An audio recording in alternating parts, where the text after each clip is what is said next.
What's up, guys? You are listening to the Lifestyle Hub, the podcast that takes you behind the scenes and into the lives of inspiring individuals to not only educate, but unlock your true potential to live a healthy, active, and fulfilling life. I'm your host, Jason Grimmer. Now let's get this show on the road.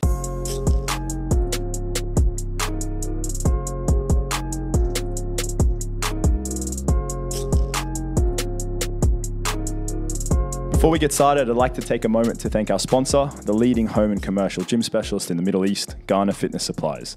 Check them out at www.ghana.ae for all your fitness needs. Alrighty, guys, welcome back to another episode of the Lifestyle Hub podcast. You are listening to episode 14, and I am very excited to introduce for some of you, a very familiar face, and for others, not so familiar, but you're going to feel like you know him. You've known him all your life after this episode. Mr. Ty Kubiak, welcome to today's episode. Mate, thank you for having me on. And firstly, from me, congratulations on this platform. It's going gangbusters. It's going very well.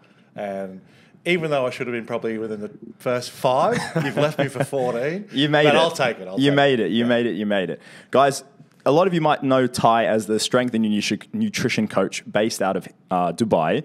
But we want to actually touch on a little bit of Ty's background, which is previously a close protection operative, a security professional, and a defensive tactics instructor. All very interesting titles and something that you don't stumble across. He's also very good at getting the Vegemite off the top shelf because he's about 7 foot tall. Well, there's one over there. It's on the top shelf. You can grab that. But mate, welcome to today's episode. Before we dive in, if someone was to ask you in your own words, what is it you do for a living? How would you answer? So I help unlock people's true potential through strength, nutrition, and mindset coaching. I pretty much would give that the title of what I do these days. That's the title of what you do now. Yes. But we're gonna start with just introducing yourself a little bit. So where are you from? Yeah. And give us a bit of a background of where you're from. Okay, so I'm from the same city that you are from.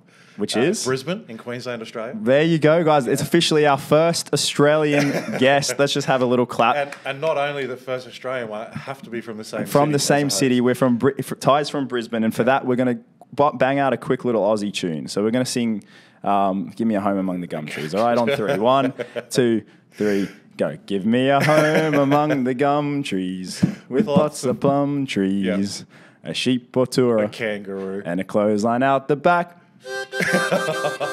And a veranda out the front. I'm glad the dogs aren't here. And an old rocking chair. That's going to be, anytime we have an Aussie guest, we're going to bust out a classic. Ty's from the same city as me. So how far away? Well, you're from western suburbs? Yes. So I'm from the southern suburbs. Yeah. So I'm from the tough side of town. Yeah. And you're from the, what would you say, the more soft side of town? No, I think my side's a bit more country. Yeah. Like because I'm out a bit, so it's not quite west side. Yeah. But Ty's from the dodgy part of town where you lock your car, you don't carry cash. The wrong side of the tracks. Yeah. Yeah, the wrong side of the railway tracks. Yeah. Which, do you reckon that influenced where you actually ended up navigating your early career? No, not really. Okay. No, we can joke about that's the bad side of town, but it wasn't really. Yeah. It was pretty good. Yeah. We had a pretty good upbringing as kids, so can't complain too much. And tell us a little bit about your upbringing and life before you got to Dubai. Yeah, so grew up in an area called Slacks Creek in Brisbane, Queensland. So typical kid, grew up with 2 brothers, played lots of sports as a kid. Parents were pretty good in letting us try different things. So played tennis, played golf with my dad, indoor cricket, athletics at school.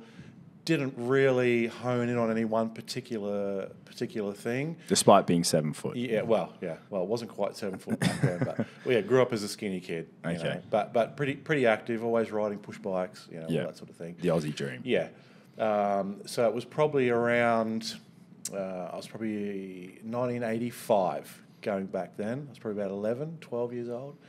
And so you guys are probably thinking, like how old is Ty right now? Because he definitely doesn't look his age. Let's touch on it quickly. Yep.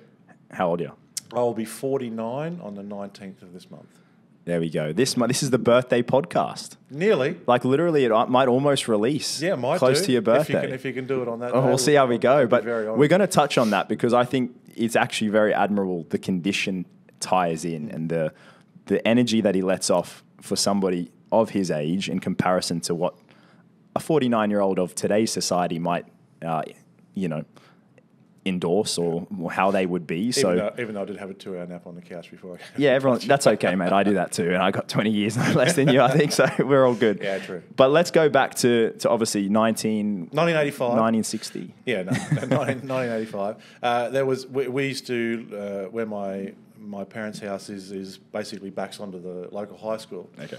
So I remember me and a couple of friends from the street, sort of, as you do, going on your afternoon adventure, and we went down to the school and we noticed a martial arts class being taken in the student centre. So we went and had a sort of watch from a distance and got a bit closer and decided, hey, we want to give this a go. So went back home and asked the parents if we could, join up, and they said, yeah, find out about it and go for it. So what was it? It was Taekwondo. Cool. So that was my first introduction.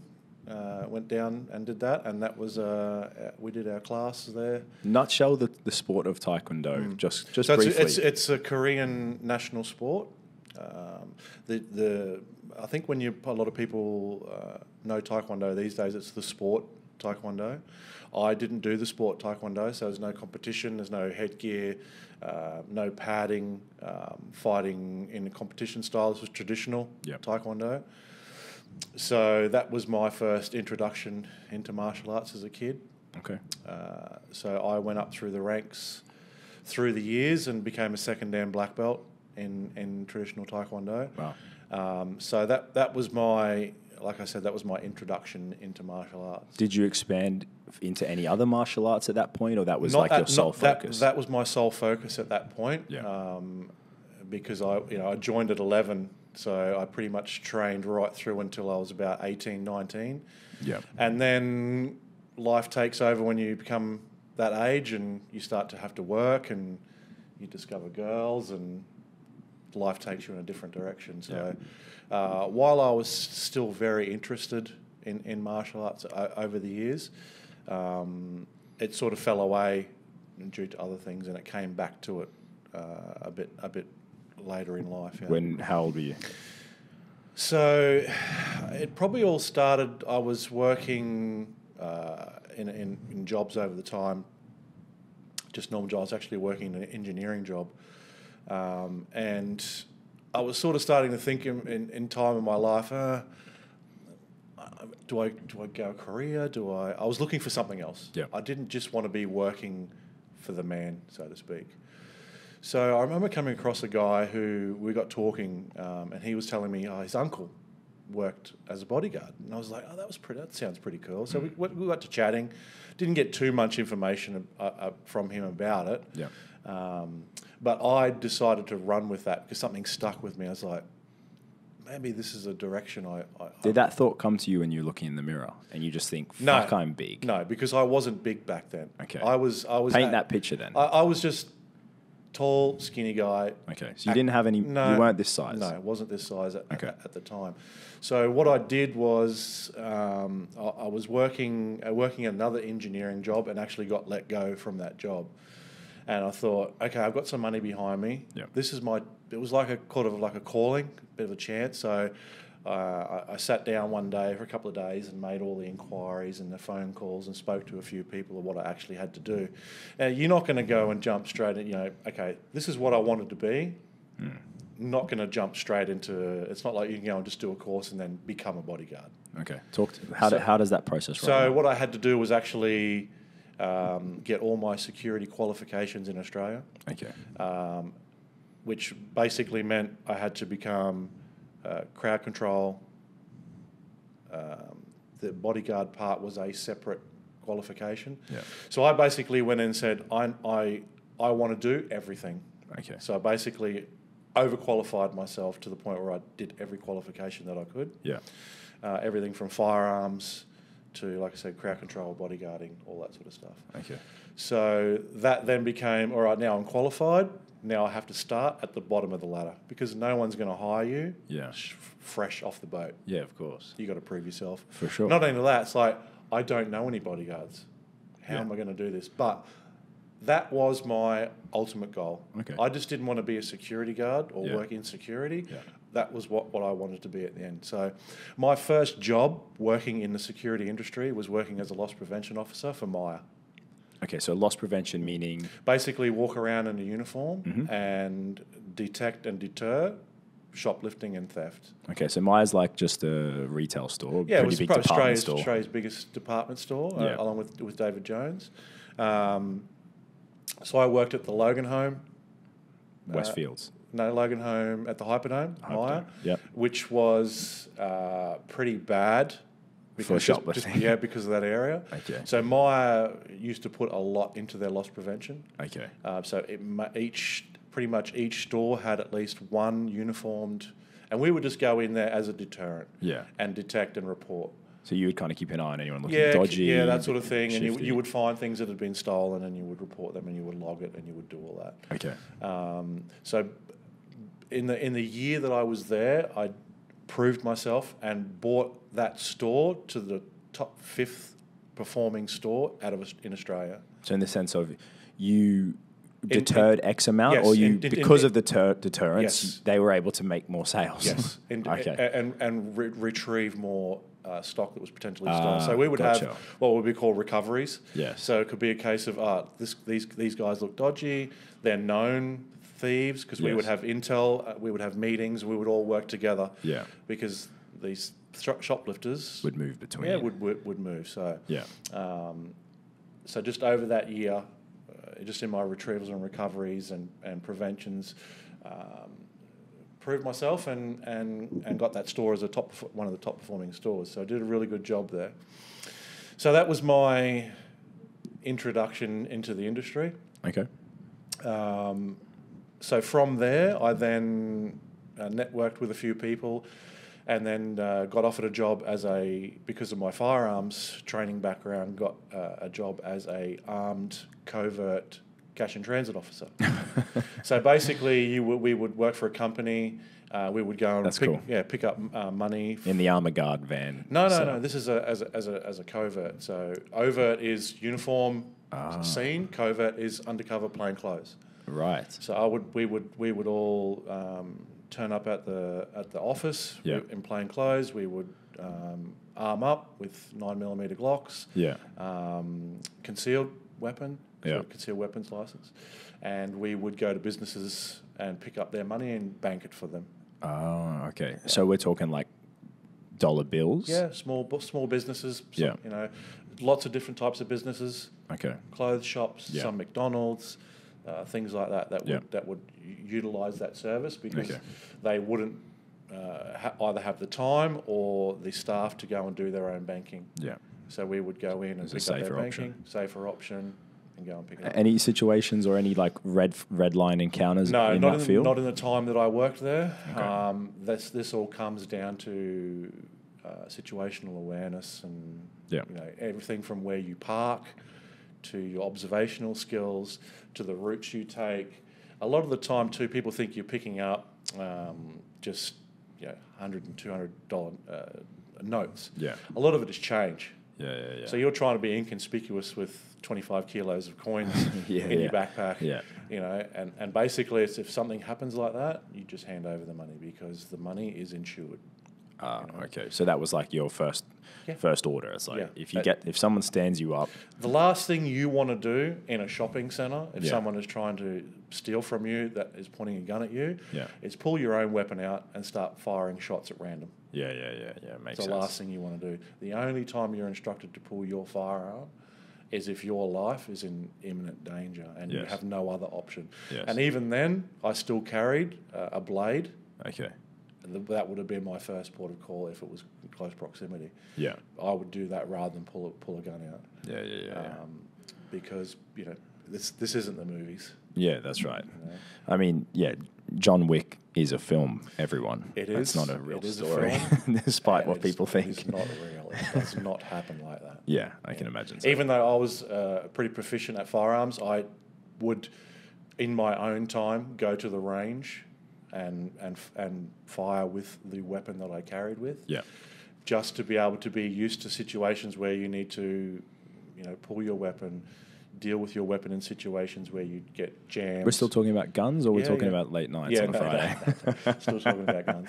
So a lot of people do these jobs. They do no range time. Yeah. They do no training. Yeah, I they do imagine no extra training. It's precautionary in a way, It but is, it's also good to know how to use something that you're carrying. That's not that as well, but you never know in a situation where you're not carrying and you come across a firearm that you may be able to utilise, Okay. or you take a firearm off somebody. Yeah. In that situation that might happen, to disarm somebody, clear the weapon, make it safe, or even use it yourself if you had to. Yeah, it makes sense. Yeah. Okay. So yeah, very cool. So from there, that job then led into me meeting other people. Yeah. The next job after that was I got the opportunity to work as a security supervisor for Cirque du Soleil. Okay. So I did a year tour of Australia, travelling with Cirque du Soleil. So like the crew, the performers. Yeah, so basically Cirque du Soleil sets up in each city. This was when they used to do their travelling shows. Okay. So they would set up in a city for roughly 3 months, and we would.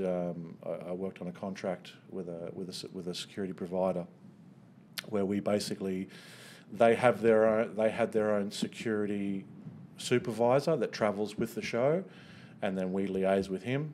And we would have a team that would not only look after the site, but also do show call security when the shows were on. Yeah. So that was a great experience, running a small team, travelling Australia and seeing the sights and listening to that show music about 1,000 times. 360 something times. Now, you could have been a performer probably after that many rehearsals. Yeah, so that was a great good experience. Yeah. So okay, and then from there, is that where you started to crack the celebrity bodyguard field? Yeah, so that sort of comes back to working with the right people and networking with the right people. So after that, it was like odd jobs here and there. I mean, I've done jobs where it's just like security on a construction site.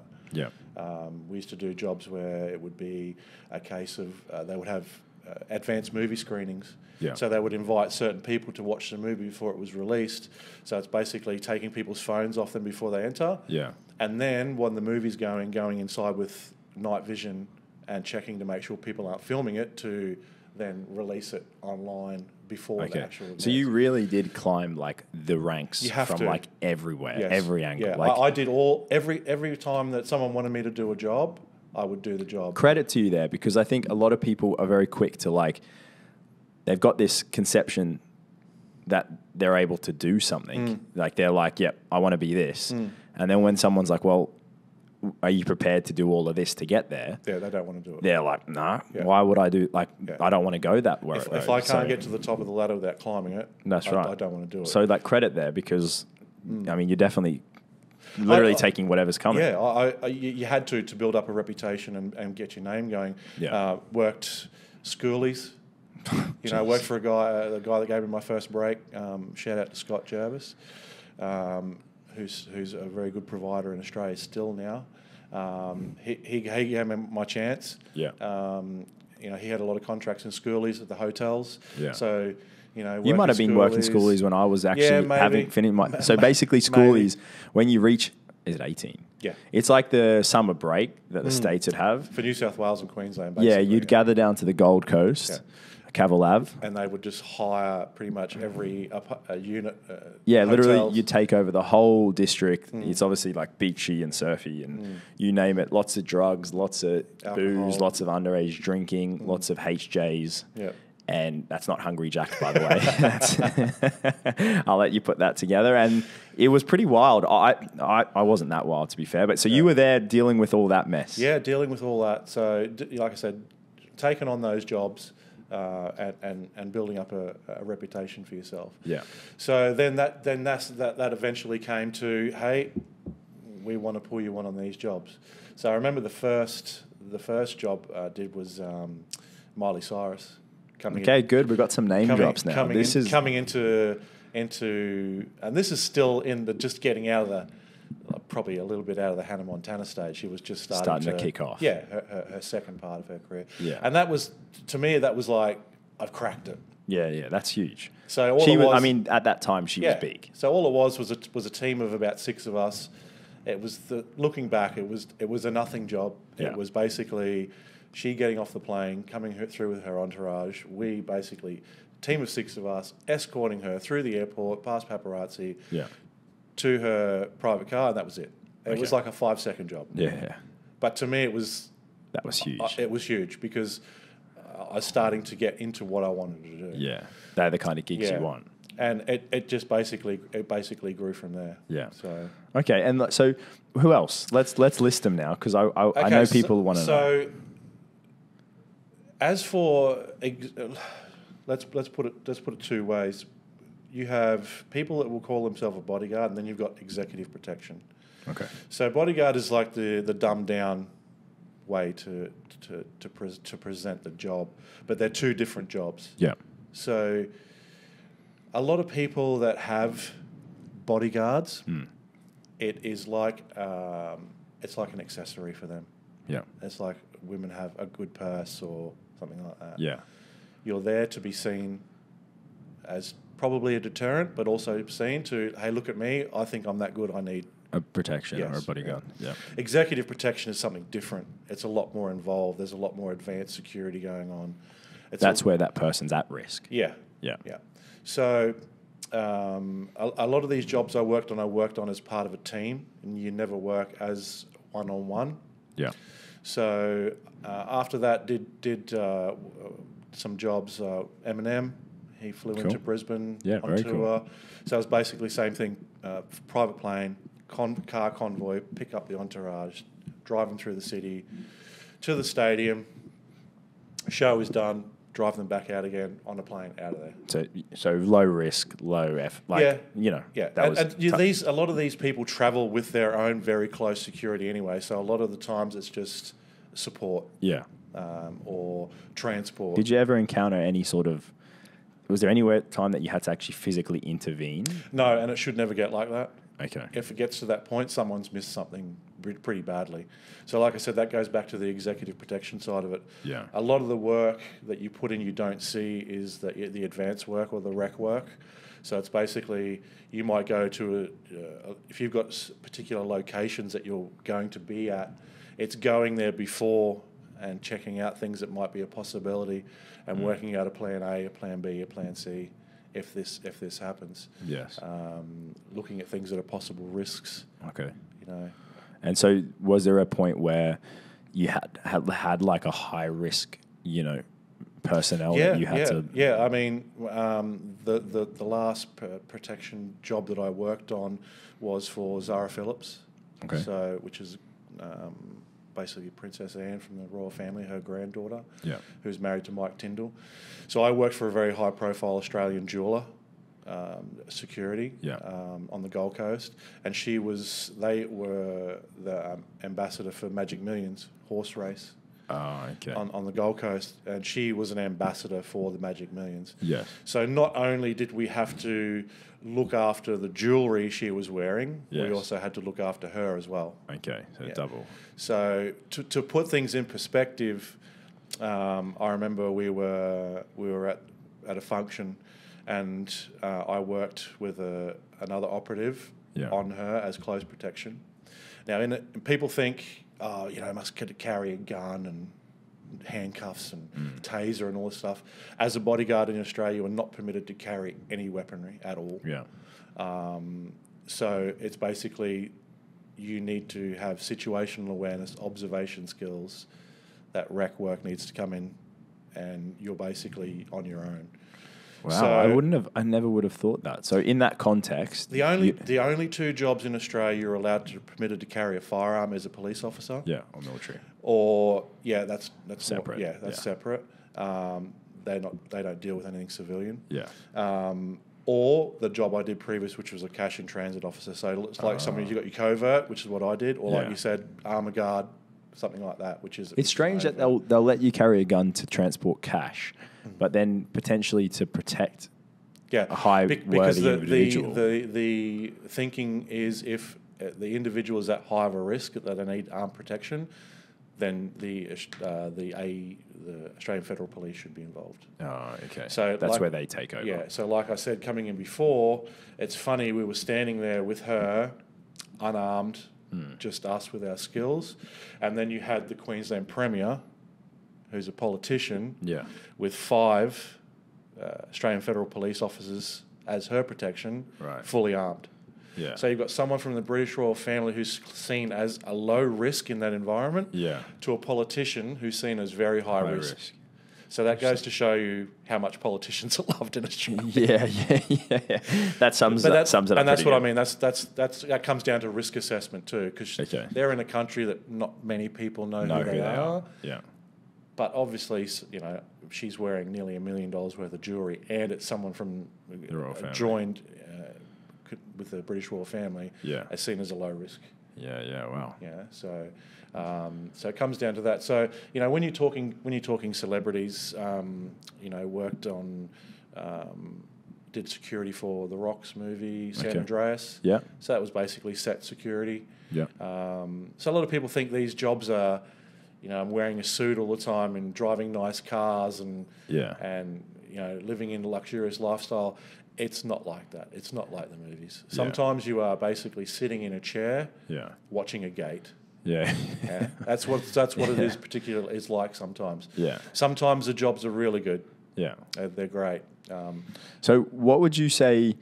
You know, how in that sense? I know I'm asking this because I know a story based around it. How did you find the balance between the need to protect the celebrity's privacy but ensuring their safety? And I'm referring to the instance where you were at when you were looking out for Beyonce. So, I mean, it's going to come down to your ethics as well. So you'll get a lot of people that they claim they're a bodyguard and they'll post a lot of selfies with somebody. Yeah. That is not what you want to be doing. Yeah. That shows your level of where you're at. Yeah. You'll never see me in pictures with celebrities or anything like that I've taken myself. Yeah. That's not what you want to do. For 2 reasons. 1, because you take your job seriously. 2, you don't know how to take a selfie. Yeah, true, that as well. And I don't like being in photos. Yeah. So it's funny when I told them that this is what I wanted to do as a career, I got laughed at. Then those same people were like, hey, I've just seen you on the TV. Are you here? Yeah. Or they'll pull pictures off the internet and send them to me. It's like, oh, I've seen this picture of you. Women's Weekly. Yeah, well, that sort of stuff. Yeah. So, I mean, that comes down to your professionalism in the job. Tell us about that Beyonce instance. I found that quite funny. So that was a job when she did the Mrs. Carter tour. Yeah. I did the Sydney. I was pulled in on the Sydney and Melbourne leg of that. So in the Sydney part, they pretty much hired a private house in Sydney. So I did the residential security for that. So basically, I just looked after the property. Okay. So there was 2 guards a day and a night. I would get there, did the pretty much the midnight shift till the next day. Yeah. And they lived in the house, and it's a very professional team. Yeah. She travels with her own team, so she has her own close protection guys. Of course. And I worked for one of them, and I basically did the residential security. So, I mean, a lot of these people, what are these people like? And they're just, every one of those people that I worked with were just like normal people. Yeah. Yeah. So I remember one night I was inside the house. It was like about 3 a.m. Yeah. And I could hear footsteps coming down the stairwell. I'm like, oh, someone's coming from downstairs. And it was Beyonce. So she was like, oh, you're awake. And I'm like, well, it would look pretty bad if you came down and like crashed out on the couch or and you're asleep. Yeah. And I would. You had one job. Yeah. So I mean, it would be intermittent timings where I would go and do a perimeter run. I mean, this house was on the edge of a cliff. Yeah. Very gated house. So, but still, it was like, I've got to do my job. I will go every half an hour. And some principals are really good. They bring you into the team. They bring you into the environment. Yeah. Some are the opposite. So I've worked for another celebrity in that exact same house, and it was like, you are not to go in the house at any time, any situation whatsoever, unless it's an emergency. Okay. So it's one of those ones where it's like basically sit outside on a chair and do nothing. Just look tough. Just in the middle of nowhere. Yeah. So that was funny. I had a quick chat to her, and got some snacks, and basically, so she had the munchies, and it was great. I had a quick chat to her, and there you go. But remain professional. Yeah, but you got to remain. When it's one of the biggest superstars in the world, it's like that's right. You got no other choice. So you really did. You guys heard it here first. Ty literally climbed that ladder right up to, I would say, probably the highest, besides actually detaining Bin Laden. Yeah, like you've kind of gone everywhere except to like actually having to like. Yeah, so I was very, very, very honoured to be pulled in on some of those teams. Yeah, very cool to do the job. So, do you think that's awareness has? Do you think you still? I mean, I know you. I'll say I know the answer to this, but do you think you still subconsciously have that awareness about situations? Oh yes, definitely. It's something that sticks with me. When going back to the martial arts thing, when I decided to get into security, is when I went back into the martial arts full on again. Yeah. And got right back into the study and realised that it's going to take a particular skill set to complement the job, and doing traditional martial arts isn't going to be enough. I studied, got back into things like Krav Maga, military combatives, a lot more close quarter combat, and that's where I went back and then did my defensive tactics instructor qualifications. Okay. Because I wanted to keep momentum going with this career in this industry. Yeah.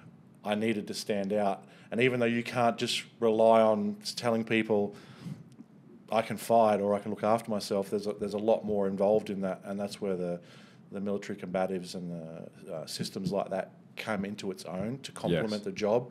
Because it's not all about how violent you can be. Yeah. It's about, like I said, being observational. Everything from learning how your body reacts, doing drills and things at night time because it's different to the daytime because how your eyes react. Yeah.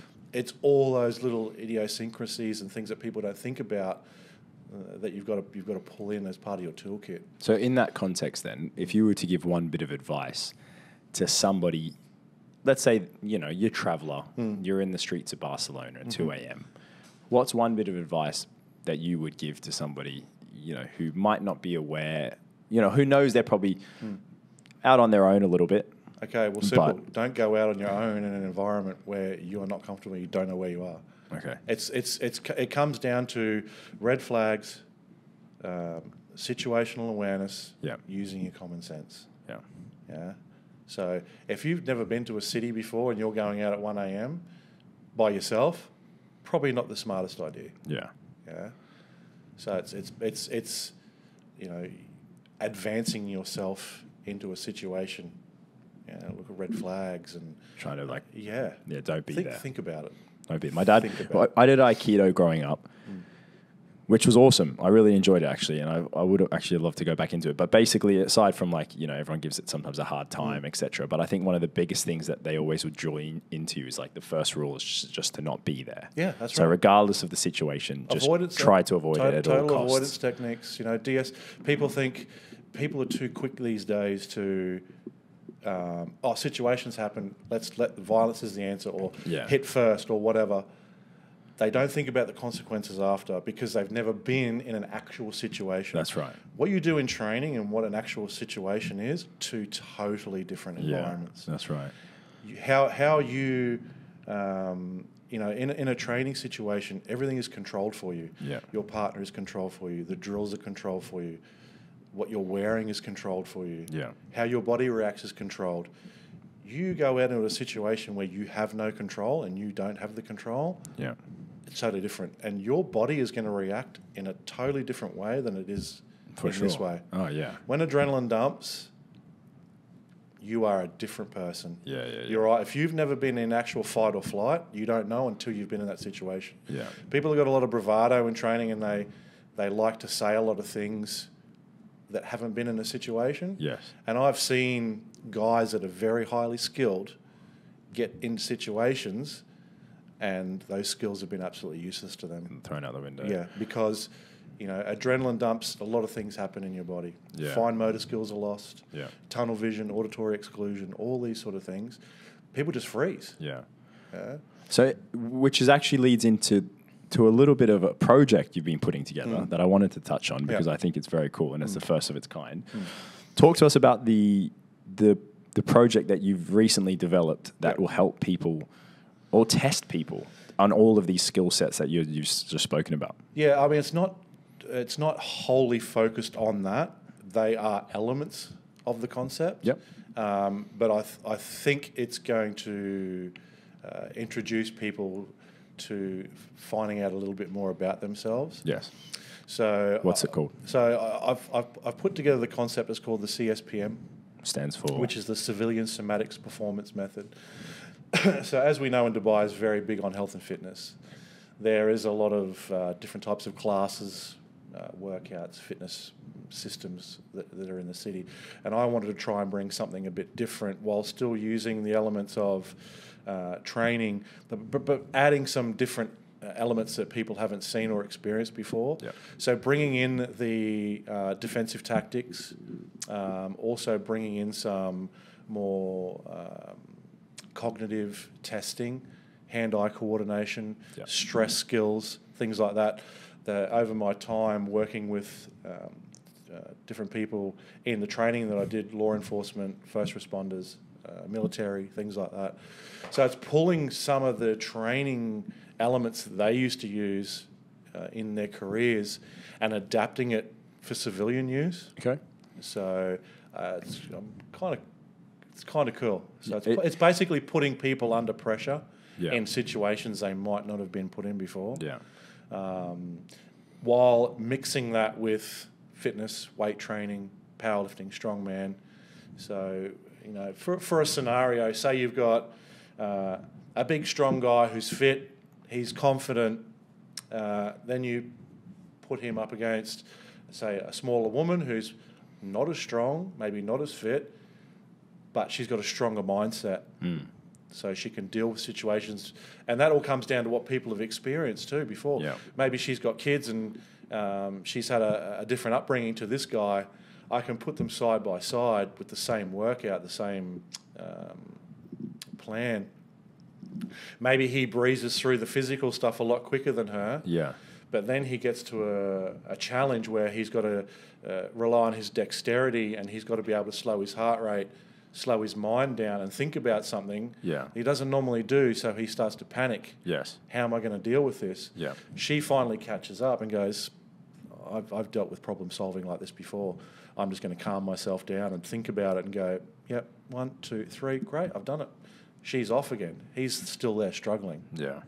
So that then brings them back to a level playing field. Yeah, that's amazing. And it's something like, you know, I when we did that Gov Games, it was a bit like that. You have guys that, in my case, was like a bit bigger, heavier, you know, biceps that were all show, but not much go. But when you'd actually get on some of the drills, it was the lighter, quicker guys, or even the people who would be able to take leadership and to think and to pull things back. So yeah, exactly. So it's not only about the physicality of it, it's about problem-solving skills, you know, cognitive function, hand-eye coordination, just being able to bring yourself from a physically spent state where your heart rate is high and your breathing is high, and being able to know how to pull that back down to be able to control yourself.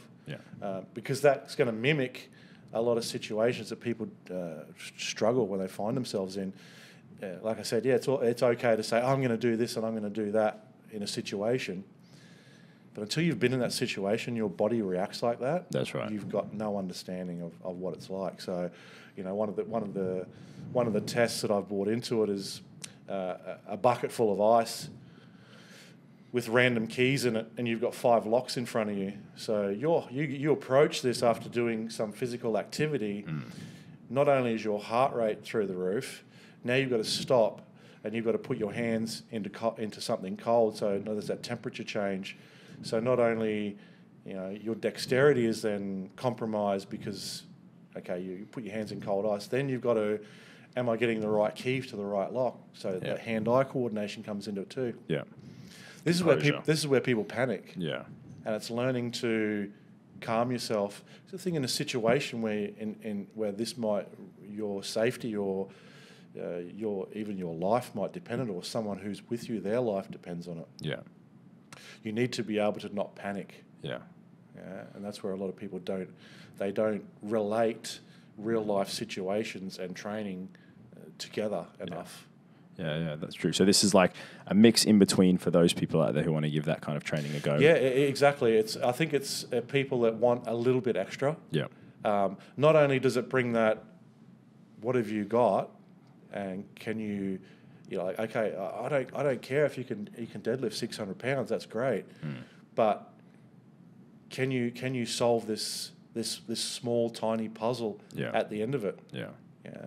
If you can't deadlift 600 pounds, that's all right. Maybe you can deadlift 300 and get through the next phase and then be able to stop and go, I can do this puzzle and I can get through it. Yeah. That makes sense. So this program is coming soon. It's something that will pop the page and the link in the bio. So stay tuned. Yeah. So it is a concept that I will be bringing to the city. Just scouting the right location for it. Yeah. So it's basically allowing people to, it's taking normal people and showing them and getting them they can do some extraordinary stuff. Yeah. And really test them on a level they probably haven't been tested before. So it's allowing them to you don't have to be an expert at it. Yeah. You just need to have a go. Yeah. And you're going to be able to find out where your strengths are and where your weaknesses are in a myriad of areas that you probably haven't been tested before. And it's going to add that bit of fun element to it. And you're going to get fit at the same time. Exactly. So, guys, it ticks all the boxes. We'll post the link in the bio of the episode where you can stay up to date with all the updates as Ty rolls out the CSPM, which we're very excited to see. Mate, amazing. I think that first start of today has been very insightful, obviously very impressive. And you did kind of bust, the misconception that, the bodyguards and what people think they see in the movies is very different. And it's obviously focusing on safety first and not just pulling from the hip and shooting blind, et cetera, et cetera. Yeah, exactly. So I wanted to kind of move over into another area of your expertise. Obviously, we're both trainers. We're not competitor trainers, even though we work in the same gym. We both focus on similar but slightly different approaches to training. Talk to us just briefly, how does health and fitness, obviously, how is it important for you at this point in your life now? When did it become like such a strong focus? I was always into some sort of activity, but once I realised that I was going to get into that industry that I was in previous, I just wanted to become stronger and fitter, and because you never know when you're going to have to run down somebody, hold your own in a situation. So you can't be unfit. And you've also got to have an element of visual deterrence. Yeah. So my goal for the last probably decade was to put on more size. Put on size. Well, because it's working. I am a tall guy. Yeah. And I just didn't want to be seen as the tall, lanky guy. The tall, lanky guy. I had enough of that as a kid. Yeah. Even as a kid, we were always trying to hit the weights. Had an old second-hand bench and that on the back patio, and you get your mates over after school, and you just chest and biceps, a few beers, just chest and biceps. Go in the bathroom after all, flex, and you're not flexing anything. No, but I mean that's changed now. Yeah. So how heavy are you? Currently, probably about 180, 120 kilos. 20 kilos. So that being said, would you say age, does that affect your training ability, and how does it benefit your longevity? No, it doesn't affect mine. I would probably say I'm probably in condition-wise, strength. I'm the best I've ever been in my life. So you would say at 49, you are in the best physical condition in your life. Yes, that's huge. Yeah, and it's taken me quite a few years to attain that. Yeah. What's the secret? Just consistency. Putting in the work. It depends on your goal. My goal is to put on size. So obviously weight training is going to be a big part of that. Yeah. And obviously eating enough food. Yes. For me, the training is the easy part. It's the fun part. It's the part where you just do daily. Yes. It's the food. It's funny, when I was working, when I first started getting right into it, and when I first started weights and started focusing on I'm going to put on size, I was probably about 98 kilos. Okay. And it wasn't till I remember I was working in a job, again, as a loss prevention officer, but in a very large pharmacy in the Gold Coast. Yeah. So I was basically, I think I was probably up to about 105 kilos. And Okay. I thought, okay, I've put on, a good 7 kilos. And, people around me were saying, oh, you're getting a bit bigger and you're bulking up a bit. It's good. But no one else said anything. And it was funny because it wasn't until I was around 105 kilos for a while, and I'm like, I've got to up the food and I've got to train more. And that. And it was funny. I remember I got to like 106. So it's like an extra kilo. And then suddenly it was like, I doubled in size. People were just like, wow, what's happened to you? Like this and that. It's like, oh, okay, there's no difference. It's like 1 kilo. Yeah. So what do you think about that then? That has, what is it? What are the key characteristics? I'm just thinking from someone listening who's 40, overweight. They think they're on the way out. Yep. And they're like, fuck this. Like, I'm out of shape. I'm stressed. I'm this and that. And then they see you and you say, g'day, mate. I'm Ty and I'm 49. Yep. And they're like, fuck. Yeah. What is it? What would you say to that person if they're thinking like, I'm on the way out? Yeah. You need to change your mindset. You're not on the way out. You're probably at a really good time in your life to be able to focus on yourself and turn things around.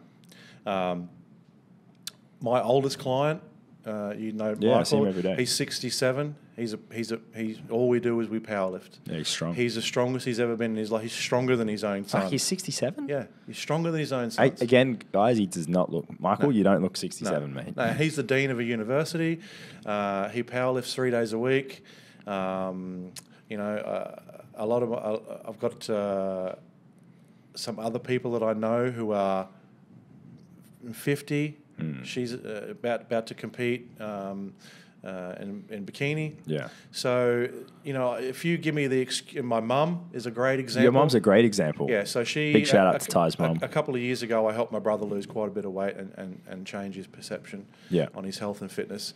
And my mum was quite overweight. She was about 112 kilos. She was she'd had a double knee reconstruction. She was a breast cancer survivor. So she sort of saw what I did with my brother, and she's like, you know what? I want a bit of that. So we managed in a year to get 30 kilos off her, and in the last couple of years, she's actually added years onto her life. She's kept all that weight off. She's now more active than she's been in a long time. Yeah. She does her 10,000 steps a day. She's at the gym 4 days a week. Yeah, amazing. She's boxing. Yeah. She sent me a video the other day. She's now deadlifting. There you go. So she's pretty much resided to the fact that I need to continue to do this. Yeah. She travels. It doesn't stop her. She's very active. So anyone wants to use that excuse of I'm too old, I've got 4 or 5 examples that I can show them and including say, yourself. You are not too old. It's a really good opportunity to, if you do it now, you're not going to regret it.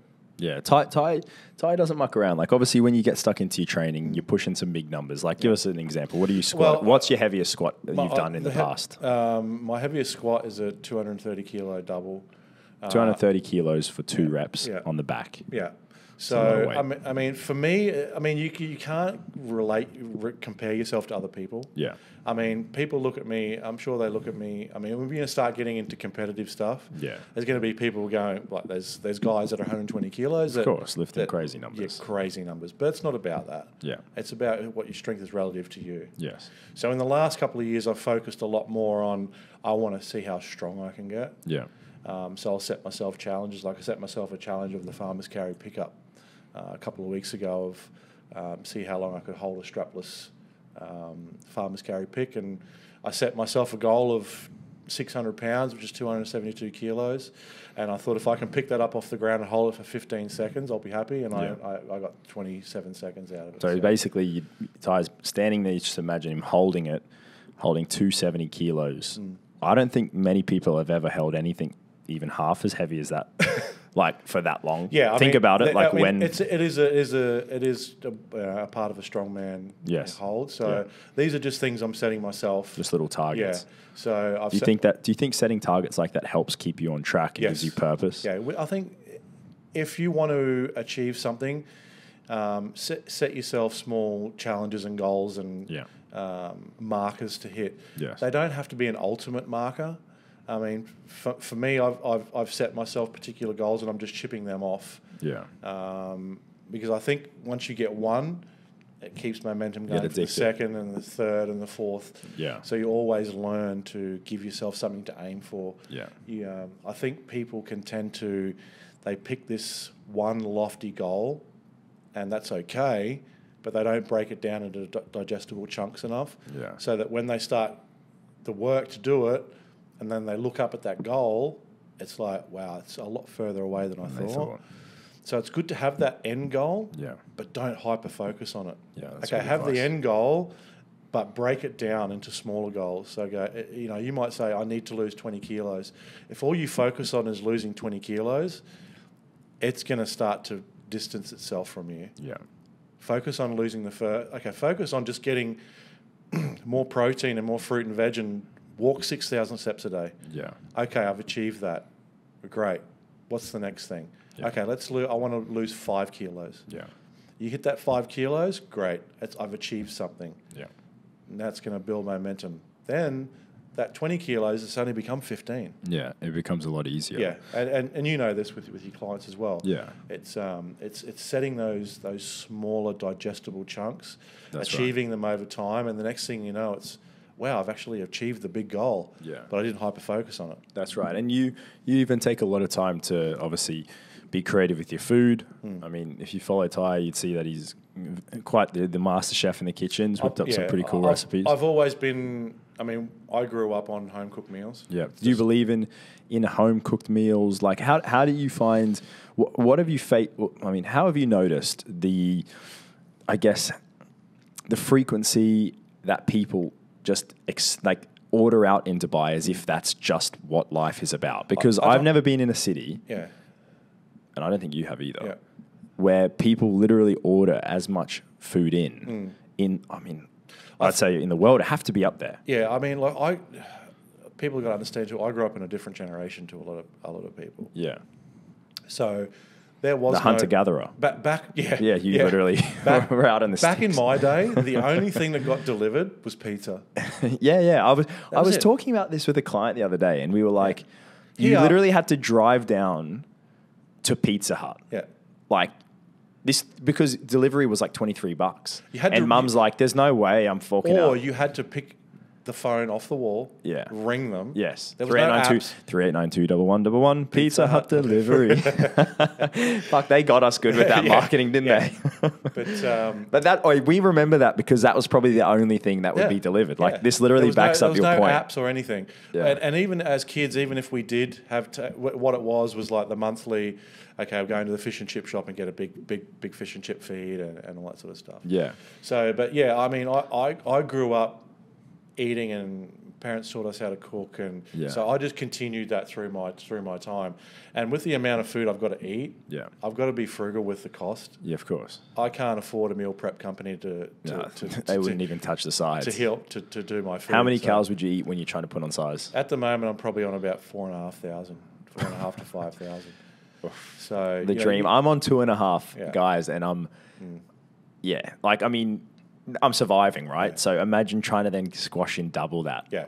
So that's why I've got to eat pretty much from when I get. I'm up at nearly 4 a.m. Yeah. So my first meal is at 4. Yeah. Next food going in is at 7, 8, and then I've got to continue that through the day. So a lot of my food is pre-planned and pre-prepped, and if I can fill in gaps with stuff, I've got the advantage that I can eat some calorie-dense foods. Yeah. But obviously not making that the main.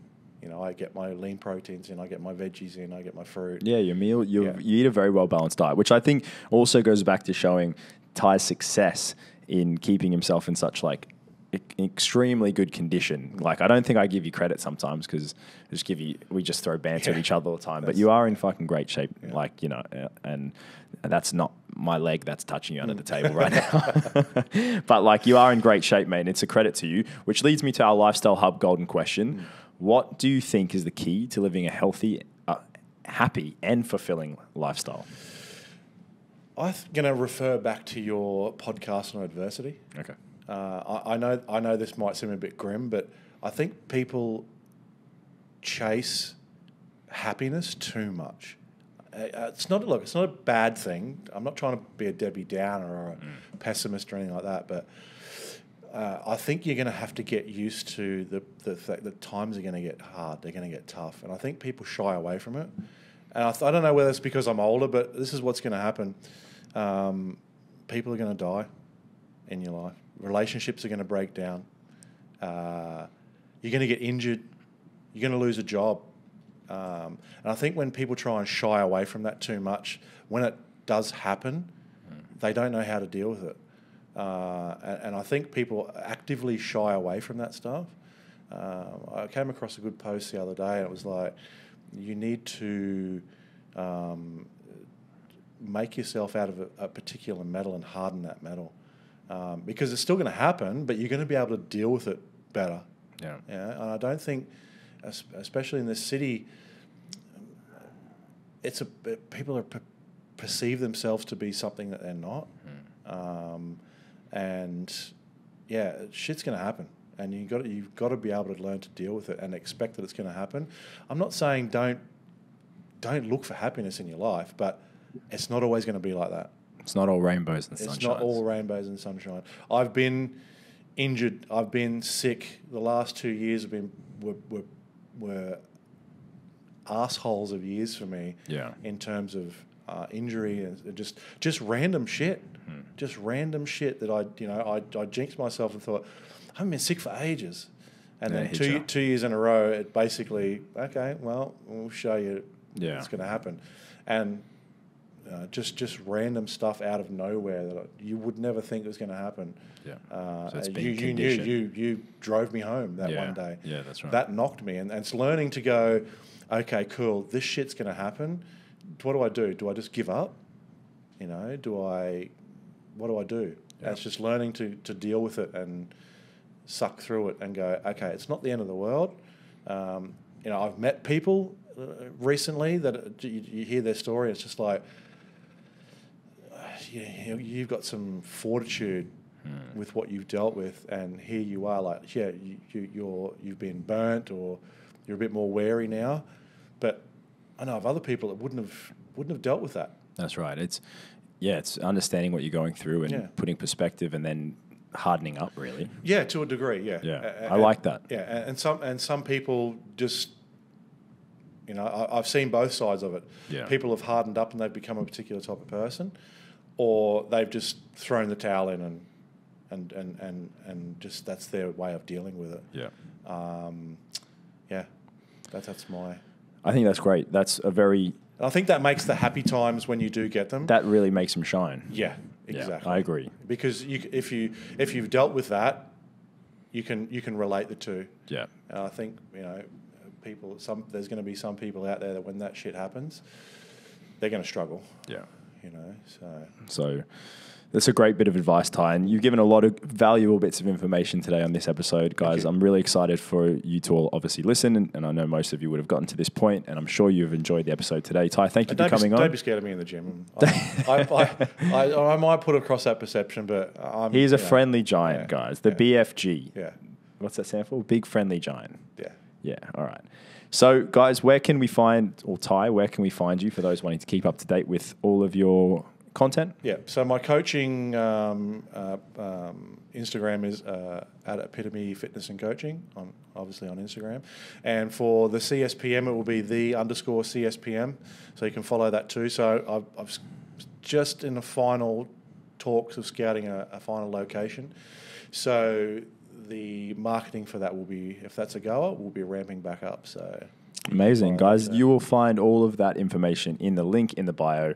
Thank you so much again, Ty. Thank you for having me. It's been fantastic. We'll have you back on for sure. I know we'll do a few more chats. Yeah, let's do another one. Because I think you probably noticed, like, today was a bit more serious, but Ty and I actually have some plenty of good banter. So we'll have a few more casual chats in the small episodes in between the I'll be happy for that. Our special guest episodes. So thanks, mate. We'll see you soon. Excellent. Thank you. Guys, just to summarize for today, obviously, thank you so much for listening to today's episode 14. If you're enjoying the podcast, please let me know. And if you have a minute to spare, I'd love to read any reviews. Obviously, it lets me know what you guys enjoy. And I can give you all content that you love to hear. So please subscribe to the podcast in the app that you're listening you're listening to, you can receive new episodes right away when they're released. And guys, before we go, one last shout out to our sponsor at Ghana Fitness Supplies, the leading home and commercial gym specialist in the Middle East. Check them out at www.ghana.ae for all of your fitness needs. And that's a wrap. Thank you so much for joining me, Jason Grima, on the Lifestyle Hub podcast. I'll catch you later.